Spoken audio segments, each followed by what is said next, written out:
Hi, this is Tony Kipreos from Axion Financial Group. Thanks so much for joining us today. In today's video, we are going to discuss the risks associated with single stock concentration. Thanks so much, and thanks for joining us today.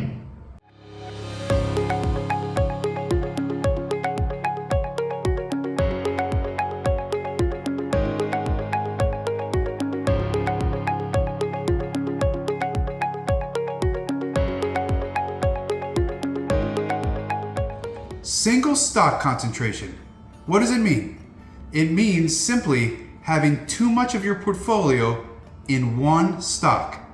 Stocks can be volatile, and there's a lot of risk with having too much percent of your portfolio in just one stock. Look, for example, at Facebook stock this year. It's down almost 75% year to date. Now, Facebook stock has done really well over the past few years, but it's down 3/4 of the price is down 75% just in this past nine and a half months. That's just one example of how a stock that has historically done extremely well, the story can change, things can change, and it can go south. That's why having too high a percent of your wealth in one single stock is not a good idea. Now, there's a few main ways that people end up with too much of their wealth in just one stock.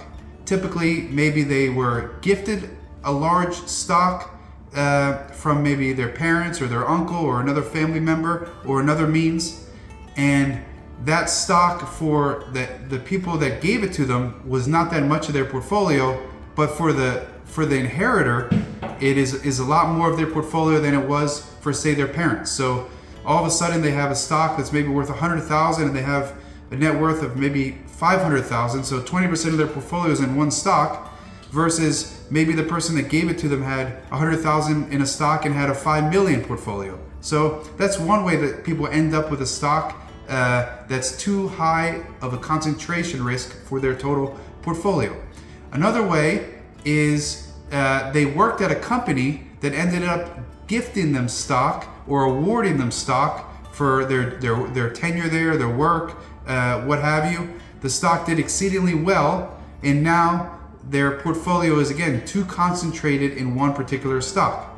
Another reason is sometimes somebody invested in a stock over many years and the stock has done exceedingly well, so much better than the rest of their portfolio, and so now maybe they invested in a stock, it was just 0.5% of their portfolio, and now it's 15% of their portfolio. I'm just making up numbers because it's done so well over time in comparison to the rest of their portfolio.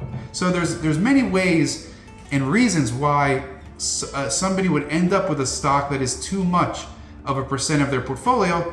But no matter what the reason is, the fact is that it's actually very common and it's very risky to have too much of your money tied up in just one stock. So what do people do to mitigate that risk? Well, there's many ways. One way is selling the stock over time. The reason why people sell stock over time and not all at once is if there's a large capital gain there, they want to make the capital gain hit their taxes on a yearly basis slowly, not all at once, because then they'll owe a lot of taxes all at once. So they want to sell their stock down over many years to get the stock back in line with the rest of their portfolio in terms of weighting and concentration.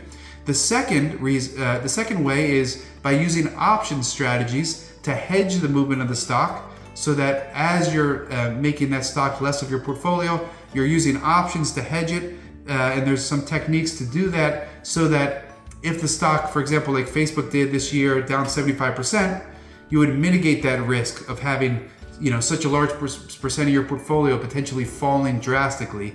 Another way is a fund that they call an exchange fund, that basically you can give a large single stock position to a fund, and then in return you get a diversified basket of stocks. So that's a way to take immediately a large concentrated position, give it to an exchange fund, and all of a sudden you get maybe 50, 100, 500 different names, which obviously decreases that concentration risk right away. And there's many other interesting ways in order to decrease the risk with a concentrated stock position.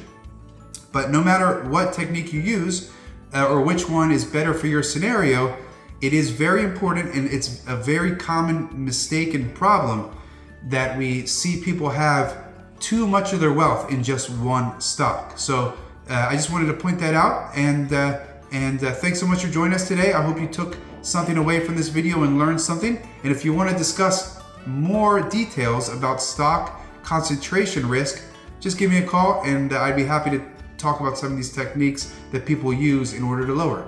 Thanks so much, and have a great day.